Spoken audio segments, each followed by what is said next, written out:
오늘 본문이 1절에서 46절까지 하나로 묶여져 있는 내용이라서 상당히 내용이 깁니다. 그래서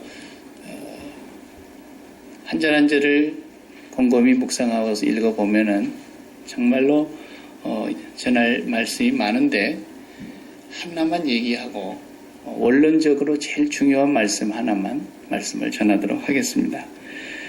오늘 본문의 제목을 세뇌와 확신이라는 제목으로 하나님 말씀 우리가 상고하고 하는데 전에 앞에 25장에서 우리가 이 장면을 연관된 장면을 보았습니다. 리브가라고 하는 이삭의 아내가 아기를 가졌을 때에 태 속에 쌍둥이가 들어섰습니다. 그때 하나님께서 리브가에게 일러주시기를 두 국민이 내 태중에 있구나. 두 민족이 내 복중에서부터 나누이리라. 이 족속이 저 족속보다 강하겠고 큰 자는 어린 자를 섬기리라. 이렇게 태어나기도 전에 하나님의 말씀이 리브가에게 들렸습니다. 리브가는 이 말씀을 마음에 고이 간직하고 있었고 동생이 영적으로 장자가 되고 육신적으로 먼저 난 형이 영적으로는 오히려 동생을 섬기게 될 것이라는 그런 말씀을 하신 겁니다. 이 본문을 사도 바울이 기독교의 가장 교리의 핵심이라고 할 수 있는 그 로마서를 기록할 때 3장에 걸쳐서 이 본문을 가지고 설명을 해가고 있습니다. 믿음이 뭔가를 설명하고 구원받는 것이 뭔가를 설명하다 보니까 이 본문을 로마서 9장에서 인용을 해서 창세기 25장, 26장, 27장의 이 얘기가 믿음과 깊은 연관이 있는 것이고 사실 아브라함과 이삭과 야곱의 얘기는 믿음의 선진들이지만 교회의 대표자들입니다. 그래서 구약이나 신약이나 다를 바 없이 전부가 다 예수 그리스도를 향하여 가고 있는 이야기이기 때문에 아브라함이 어떻게 예수 그리스도를 섬겼고 이삭이 어떻게 야곱이 어떻게 예수 그리스도를 향해서 나아갔는가를 잘 말해주고자 하는 복음이 담겨져 있는 내용입니다. 성경의 저자는 그것을 목적으로 이걸 기록한 것이죠. 그렇기 때문에 이 야곱의 얘기가 오늘 우리 교회의 얘기고 우리 자신들의 얘기이고 지금은 형님의 복을 이렇게 자기가 가로채가지고 자기가 축복을 다 누리게 되지만 실제로 이것이 복이 아니라는 것을 깨닫게 해주시는 하나님의 섭리가 있었던 겁니다. 그래서 마지막에 야곱이 진짜 복이 무엇인가를 알고서 생을 마치게 됩니다. 야곱이 자기 12아들에게 유언하는 장면을 통해서 진짜 복을 알게 된 것입니다. 파란만장한 생애를 130년 동안을 살면서 비참한 삶을 살았다고 자기가 실제로 고백을 하고 있습니다. 복을 받았다고 하는 야곱이 그렇게 비참하게 살 수가 없어요. 그리고 애굽의 바로에게 요셉을 찾아갔을 때에 바로에게 축복하면서 내 나그네 세월이 130년입니다. 우리 조상들의 나이에 훨씬 미치지는 못하지만 나는 험악한 세월을 살았습니다. 이렇게 얘기하지 않습니까? 그래서 야곱은 오늘 교회의 표상으로서 교회가 하나님의 백성들이 진정한 복이 무언가를 알게 해주려고 하는 복음의 내용이 담겨져 있는 책이란 말이에요. 그래서 사도 바울은 이 본문을 이끌어서 기독교 복음의 진수인 로마서를 기록하면서 구원받는 것이 뭔 줄 아느냐? 하나님의 장자권을 갖는다고 하는 것이 무엇인가를 잘 설명하려고 쓴 거예요.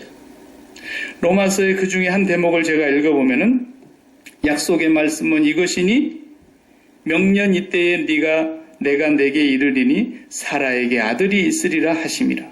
그뿐 아니라 또한 리브가가 우리 조상 이삭 한 사람으로 말미암아 임신하였는데 그 자식들이 아직 태어나지도 아니하고 무슨 선이나 악을 행하지 아니한 때에 택하심을 따라 되는 하나님의 뜻이 행위로 말미암지 않고 오직 부르시는 이로 말미암아 서게 하려 하사 리브가에게 이르시되 큰 자가 어린 자를 섬기리라 하셨나니. 로마서 9장 10절 이하의 그 말씀을 인용하고 있어요. 그래서 하나님의 백성이 된다고 하는 것은 인간의 어떤 노력이나 생각과 의지와 공로나 행위로 되어지지 아니하고 하나님의 선택에 의한 것인데, 우리가 볼 때는 그게 엎치락 뒤치락 여러 가지 사건이 많은 것 같지만 결국은 하나님의 선택대로 된다는 것입니다. 하나님의 은혜는 거저 받는 선물이기 때문에 하나님이 정한 부르심에 따라서 절대로 하나님의 부르심에는 뭐가 없다? 후회하심이 없다 그랬어요. 하나님의 선택은 반드시 이루어진다는 것입니다. 야곱이 복이 뭔 줄을 몰랐다가 그 일생을 살아가는 동안에 진정한 복을 알게 되는 과정을 통해서 교회가 진짜 복이 무언가를 알아야, 그리고 하나님의 백성됨에 하늘의 장자들의 총회에 들어가는 그 장자권이 무엇인가를 알아야 된다는 것이고, 오늘 본문의 내용을 중심으로 해서 세뇌와 확신, 이 두 가지는 정반대가 되는 단어입니다.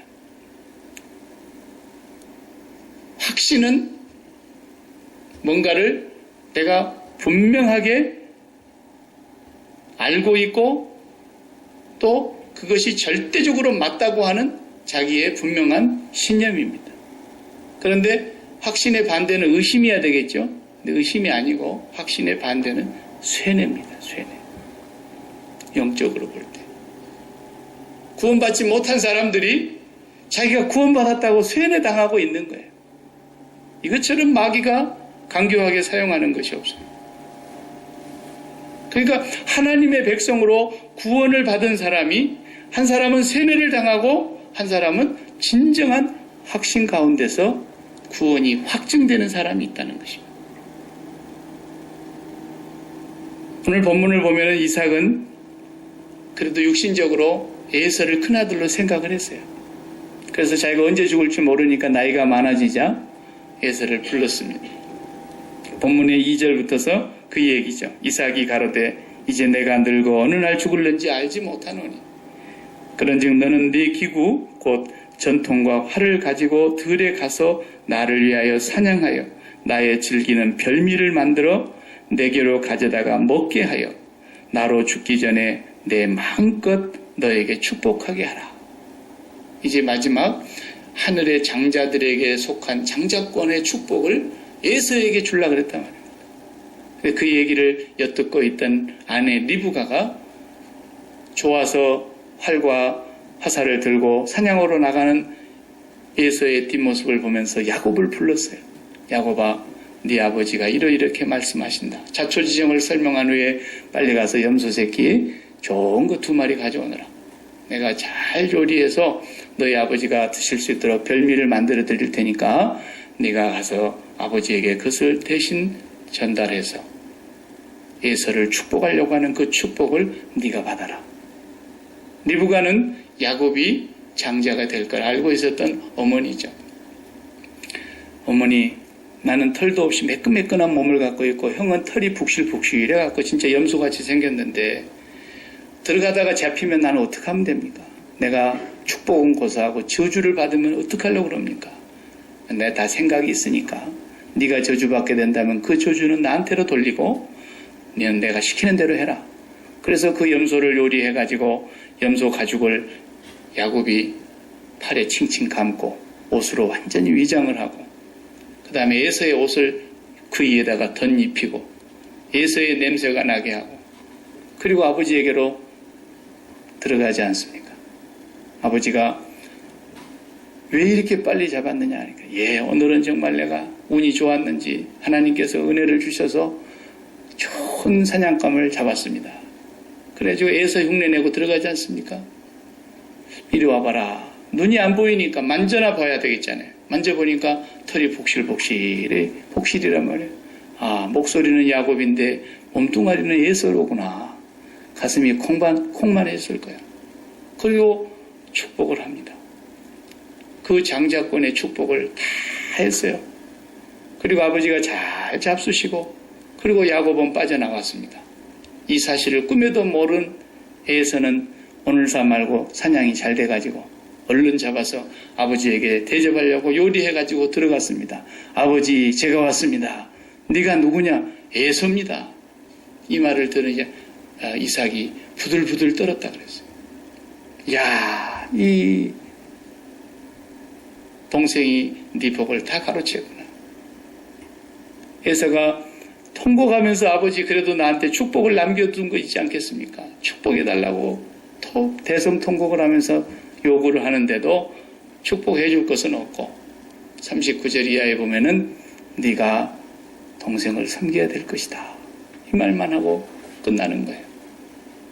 그러니까 에서가 그냥 속에서 분이 나서 우리 아버지 장례만 치르기 무섭게 너도 내가 죽여버리겠다.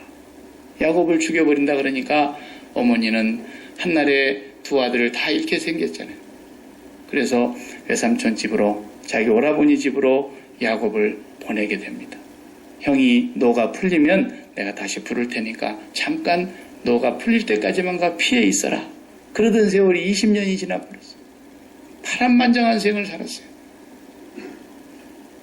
그 야곱의 생애를 우리가 앞으로 뒤에서 보게 되겠지만 이게 예수 믿는 사람의 삶을 그대로 지금 보여주고 있는 거예요. 뭐가 복인 줄도 모르고 사는 교회의 모습을 설명하려고 기록한 것이 야곱의 생애인 것입니다. 그래서 오늘 이 야곱이 하나님의 놀라운 그 장자권의 축복을 다 받아서 이제 아버지를 떠나서 외삼촌 집으로 가게 됩니다. 이 내용을 사도 바울은 로마서 9장에서 아주 길게 이 내용을 서술을 하고 있습니다. 인간이 구원을 받는다는 것은 육체대로 먼저 태어났다고 해서 장자라고 해서 장자권이 있는 것이 아니고 반드시 하나님의 선택이 먼저다. 그리고 하나님의 부르심이 있어야 하고 그것에 의해서 반드시 하나님의 계획은 성취가 된다고 하는 사실. 얼마나 중요한 얘기인지 모릅니다. 인간이 구원받는다고 하는 것, 찬송가 410장의 가사 말대로 하나님의 은혜로 이 쓸데없는 자 왜 구속하여 주는지 나는 알 수가 없다. 60억이 넘는 인구 가운데서 하나님이 나를 불러서 선택하시고 구원해 주신 이 은혜가 하늘의 장자권에 속한 그 반열로 우리를 불러들이신 것이 도대체 무엇 때문이냐는 알 수가 없다. 이 하나님의 크고 크신 은혜는 측량할 수도 없고 이해할 수도 없는 무슨 인간의 선행이나 공로가 탁월해서가 아니지 않습니까? 야곱은 어떻게 보면 형보다도 더 교활하고 우리가 말하는 대로 속이는 자였고 형님도 속이고 아버지도 속이고 자기가 이 땅의 모든 복을 다 차지했던 사람 아닙니까? 성경을 도덕적으로 윤리적으로 보면은 기독교가 참 정말 세상에 이렇게 철판이 두꺼워도 보통 두꺼운 사람들이 아니에요. 하나님은 이 야곱을 사랑하고 에서를 미워하신단 말이죠. 하나님의 선택으로 말미암아 하나님의 은혜는 우리에게 거저 주어지는 선물이라고 하는 것을 계속해서 말씀하고 계시는 거예요. 덴마크라고 하는 나라 아시죠? 그 나라가 영화를 잘 만드는 나라는 아니지만 덴마크의 영화 감독 빈터베르그라고 하는 분이 한 2년 전에 만든 영화 중에서 아주 상당히 아카데미 상까지는 못 받고 후보에 올랐지만 상당히 세간의 주목을 받는 영화 한 편을 만들었어요. 이름이 보신 분들이 있는지 모르겠는데 더 헌트예요. 헌트. 이게 사냥하고 추적하는 거 있죠. 막 조사한다 그럴 때. 이 헌트라는 영화를 만들었는데 이 영화에 보면은 아주 그 줄거리가 재미납니다. 부인하고 헤어져서 고향으로 내려온 유치원 교사를 하는 이 루카스라고 하는 이 남자가 새로운 여자친구를 만나가지고 인생을 한번 다시 살아보려고 자기 전처의 아들 마르커스를 데리고 이제 새로운 삶을 시작하려고 합니다. 그런데 유치원 선생을 하는 거예요. 유치원 선생을 하는데 다 그 선생님을 좋아해요. 학부모들도 좋아하고 원장님도 좋고 다 좋은데 어느 날 갑자기 이상한 얘기가 들렸어요. 클라라라고 하는 조그마한 유치반 아이가 원장님을 찾아가 가지고 원장님 나는 루카스 선생님이 싫어요. 그랬어요. 왜? 그러니까 루카스 선생님 고추를 봤어요. 이랬어요. 그 말 한마디에 그만 발칵 뒤집혀진 거예요. 아, 이게 이제 아동 성추행범이구나 라고 이렇게 진단을 하고는 조사를 하기 시작했어요. 이 영화에서 가르쳐 주려고 하는 건 뭐냐면 전형적으로 사람을 어떤 그 틀에 넣어놓고 보면은 그 사람이 사실은 아닌데도 거짓된 것에 한번 이렇게 사로잡히면은 잘못된 시각을 한번 딱 갖고 보게 되면은 그것이 절대적으로 자기 생각이 옳게 되는 그런 잘못된 절대 확신, 그걸 지적하려고 하는 영화예요. 그래서 이 사람이 경찰서에 잡혀간 거예요. 엎친 데 덮친 격으로 옆에 있는 애들까지도 나도 그 선생님 지하실에 가봤는데 소파 색깔은 이런 색깔이었고 벽장의 색깔은 이런 색깔이었다고 막 얘기를 하는 거예요. 근데 사실 루카스 선생님이 살고 있는 집은 지하실이 없어요. 이 얘기가 너무 커지게 됐어요. 그리고 루카스 선생님이 이제 벌을 받게 되는 것을 아는 이 어린아이 클라라가 거짓말이라고 얘기를 했어요. 그런데 이니 덮을 수가 없게 된 거예요. 거짓말이라고 해도 동네 사람들이 아무도 안 믿는 거예요. 원장님으로부터 시작해서. 이 잘못된 확신이 한번 딱 박히니까 그 사람은 성추행범이 된 거예요. 그래서 성추행범이냐 아니냐를 수사를 하는 사람들이 어떻게 하느냐면 그 사람이 성추행범이냐 아니냐를 상관없이 성추행범은 대략적으로 공통적인 행위가 있는데 그 행위를 몇 가지를 적용해 보면 안다는 거예요. 그래서 적용을 하기 시작하는 거예요. 적용을 해놓고 보니까 그 사람이 성추행범일 가능성이 상당히 높다는 거예요. 예상되는 질문과 여러 가지 징후를 이렇게 판단해 볼 때. 그런데 실질적으로 이 루카스는 전혀 그런 사람이 아니었어요. 나중에 다 조사해 본 뒤에 무죄로 밝혀져서 아무렇지도 않게 경찰서에서 나오게 됩니다. 이 영화가 지적하려고 하는 것은 사람이 한번 이 잘못됨이라고 하는 확신에 사로잡히면 그게 감정적인 판단이든 이성적인 판단이든 어떤 상황에서 판단을 했든지 간에 자기가 한번 잘못된 확신에 사로잡히면 자기 생각이 100% 맞다는 거예요. 언젠가 제가 설명했던 대로 그냥 이렇게 벤치에 앉아서 과자를 하나씩 주워 먹고 있는데 옆에 앉아있는 할아버지가 자기 과자를 이렇게 먹고 있으니까 화가 나가지고 익스큐스도 안 하고 말이죠. 그래서 그냥 과자 봉지를 확 들고서는 저쪽 벤치에 가가지고 이상한 노인이라고 말이지. 그러면서 그냥 자기 혼자 다 먹고 그리고 집에 가서 백을 열어보니까 자기가 산 것은 자기 가방에 있는 거예요. 그 할아버지 거였던 거예요. 그만큼이나 잘못된 확신은 자기의 생각이 100% 옳다고 하는 그런 오류를 범하게 되어 있어요. 미국의 유명한 소설가였고 우리 톰 소여의 모험이라는 책을 지은 그 인기 소설가인 마크 트웨인도 그런 얘기를 했어요. 사람에게서 가장 심각한 것은 무지가 아니라 잘못된 확신이라는 거예요. 제가 뭘 지적하려고 그러는 거냐면 오늘날 기독교 안에 너무나 많은 사람들이 세뇌당하고 있다는 거예요. 자기가 자기 스스로를 세뇌하고 있고 목사들이 설교하면서 교인들을 세뇌시키고 있다는 거예요. 구원받은 하나님의 백성이라고. 교회를 나오고 세례를 받고 신앙생활을 하게 되면 다 천국 가는 하나님의 백성이라고 세뇌당하고 있고 자기 스스로도 자기가 구원받았다는 확신을 갖고 있단 말이죠. 세뇌하고 있는 거예요. 여러분 진짜로 구원받은 하나님의 백성인가? 의심해 보아야 합니다.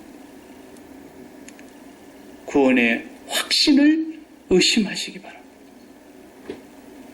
그리고 우리가 진정으로 하나님의 백성인가를 매일매일 확인해야 됩니다. 다른 사기는 그냥 보상을 받을 수 있는 가능성이 있지만 구원에 대한 사기를 당하는 것은 그건 보상이 안 되는 겁니다. 이것만큼 무섭고 위험한 사기가 없고 이것만큼 잘못 때문에 확신 속에 빠질 때에 가장 무서운 저주가 없는 것입니다. 그것들이 누구였습니까? 그들이 누구였냐고. 그들이 바로 아브라함의 자손들이었습니다. 유대인들도 보십시오. 여러분, 전도 폭발의 첫 번째 질문이 뭐냐면 전도 폭발에서 선생님, 저는 어느 교회 다니는 아무개입니다. 선생님께서 잠깐 시간이 나신다면 제가 한 가지 질문을 드리고 싶은데 잠시 시간을 내주시겠습니까? 막 이렇게 해가지고 이제 잠깐 얘기한 뒤에 그 다음 첫 번째 질문이 뭐예요? 절대로 그러실 리는 없겠습니다만 전제를 하면서 선생님께서 오늘 밤에 만약에 눈을 감고 주무셨는데 내일 아침에 태양을 보지 못하신다면 어디에 가 있을 것이라고 확신하십니까? 그러니까 난 천국에 가 있지. 대번에 그냥 천국에 간다고 확신을 갖고 대답을 한단 말이죠. 분강사들도 구원에 확신을 가지라고 날마다 얘기를 하죠. 성경에 확신을 가지라는 말은 없거든요. 확증하라는 말이 있지. 구원에 확신을 가지라고 늘 그렇게 얘기하는데 여러분, 나는 천국 갈 줄로 확신합니까? 확신합니다. 두 번째, 확신합니까? 확신합니다. 세 번째, 확신합니까? 확신합니다. 악센트를 아무리 강하게 주고 4번, 5번 확신한다고 해서 구원받는 게 아닙니다. 그건 구원과 아무 상관이 없는 거예요. 구원은 확증해야 합니다. 그래서 고린도 교회 같이 문제가 많은 교회에 고린도서를 쓰고 전서 쓰고 후서 쓰고 후서의 맨 마지막 13장에 가서 결론으로 사도 바울이 뭐라고 썼는지 아십니까? 고린도서 13장에 가서 이렇게 씁니다.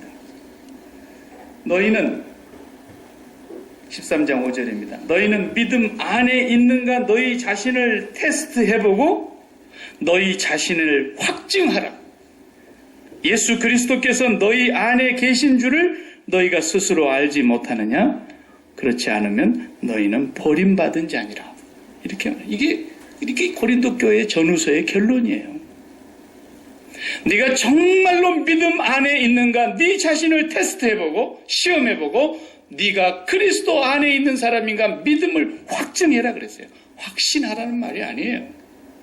증거를 내놓으라는 거예요. 이게 고린도 교회의 결론입니다. 확증하라는 거예요. 그렇지 않으면 너는 버림받은 자라는 걸 알라는 것입니다. 어떤 아이가 와가지고 느닷없이 와서 박일규 목사를 보고 아빠, 아버님 그러고 따라다닌다고 해보세요. 왜 내가 네 아빠냐?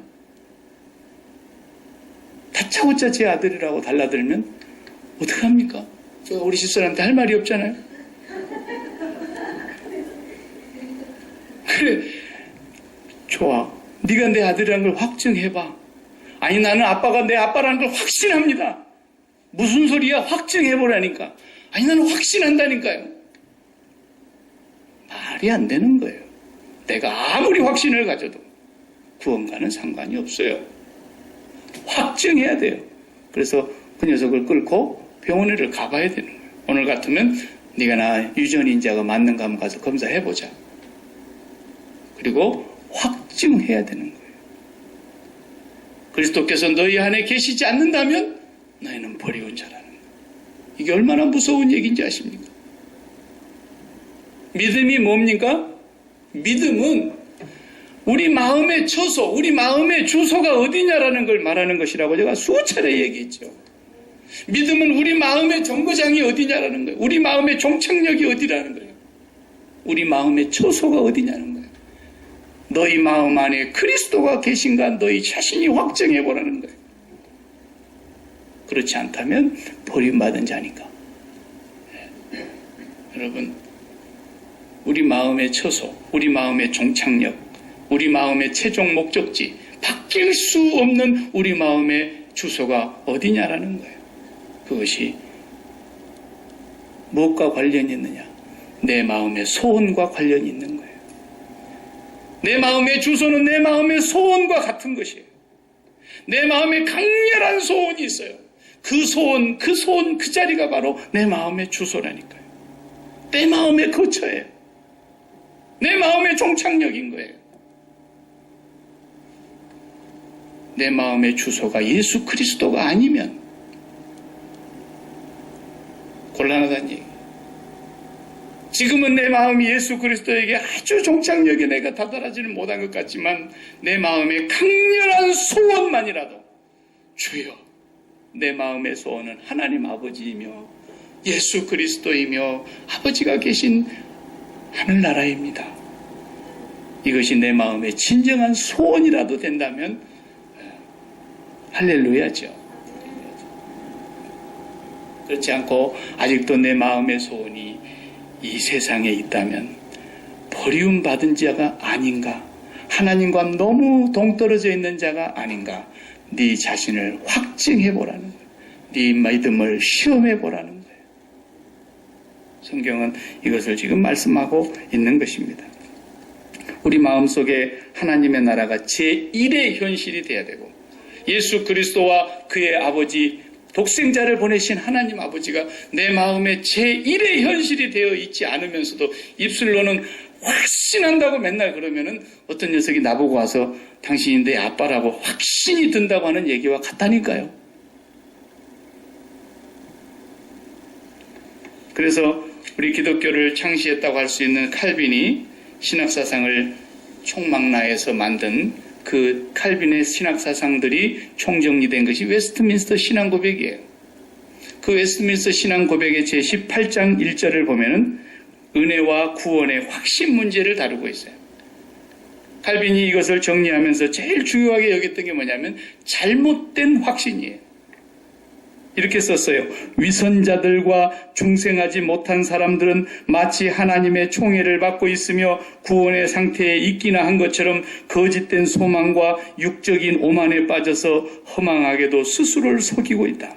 그러나 이들의 소망과 육적인 오만은 그들을 멸망으로 인도한다. 이 잘못된 확신이 자기를 쇠뇌하고 있다는 거예요.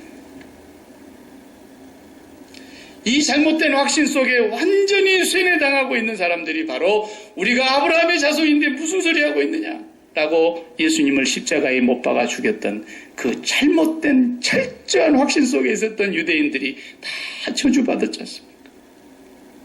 그 철저한 잘못된 확신 속에 있었던 바리새인들, 서기관들, 백성의 지도자들이 다 저주받았지 않습니까? 여러분, 잘못된 확신이 이렇게 무서운 겁니다. 여러분, 마음을 확증하시기 바랍니다. 내 마음의 주소가, 오늘 또 내 마음이 붙어있고 내 심장이 들여진 곳이 이 세상에 속한 것이라고 한다면 빨리 십자가에 못 박은 것을 고백하세요. 여러분 안에 그리스도가 정말 살아계신다면 여러분 이 세상과 이별하세요. 이별하세요. 이 세상의 일은 하나님의 자비입니다. 우리의 자비 아닙니다. 그래서 하나님이 세상을 이처럼 사랑하신 것입니다. 하나님이 우리의 사업을 사랑하시고 하나님이 우리에게서 난 자녀들을 사랑하시고 하나님이 이 세상 나라들을 사랑하시고 하나님이 이 세계 온 열방을 사랑하십니다. 우리가 사랑해야 될 것은 하나님 한 분뿐이에요. 여러분 정말 연애를 다 해보셨기 때문에 사랑이 뭔지 알지 않습니까? 젊은 두 남녀가 결혼을 하기로 이제 결정을 했다고 한다면 틀림없이 한 남자의 마음속에는 한 여자만 있는 겁니다. 한 여자의 마음속에는 한 남자만 있는 것입니다. 그러기에 둘이 평생을 같이 하자고 이제 결정을 내리는 것인데 그게 사랑입니다. 그 한 사람으로 나는 평생을 만족하겠습니다라는 것입니다. 우리의 마음의 종착역이 바로 이와 같이 예수 그리스도를 통해서 하나님 아버지 한 분이면 나는 만족하겠습니다. 외양간에 소도 없고 우리의 양도 없고 밭에 식물도 없고 무화과 나무에 열매도 없고 포도나무가 무성치 못한지라도 나는 여호와로 인하여 즐거워하며 내 구원의 하나님을 기뻐하겠습니다. 나는 내 주 예수 그리스도 한 분으로 내 마음이 영원히 함께 살기로 못 받고 그분과 나는 결혼했습니다. 그리고 이 세상에 대해서는 다 죽었습니다. 이것이 내 마음의 소원이라도 돼야 하나님의 백성이라는 거예요. 그렇지 않으면 절대로 자기가 자기를 세뇌하고 있는 것이라는 것입니다. 어떤 일이 있어도 하나님은 당신이 선택한 자를 버리지 않으시며 하나님의 부르심에는 후회가 없으시며 하나님의 선택대로 반드시 이루시는 것을 이제 야곱의 일생을 통해서 보여주실 것입니다. 우리가 그걸 성경에서 보게 됩니다. 사랑하는 성도 여러분, 오늘 이 본문을 통해서 할 얘기가 많지만 우리가 진정으로 한 가지만 분명하게 하십시다.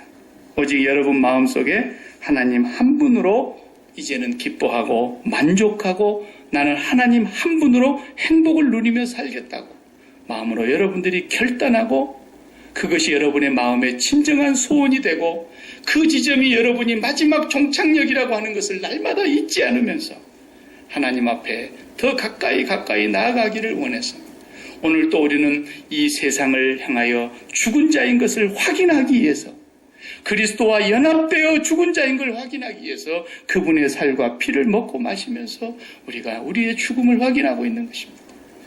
우리가 이 세상에 더 이상 연애할 수 없으며 이 세상에 더 이상 내 마음을 줄 수가 없으며 이 세상에 속한 어떤 것을 가지고도 나는 행복을 다시 찾지 않겠다고 하는 주 예수 그리스도 한 분을 붙드는 그 사람을 하나님이 성도라 그러시는 거예요. 하늘의 장자들의 총회에 들어갈 수 있기를 축복합니다. 기도하십시다.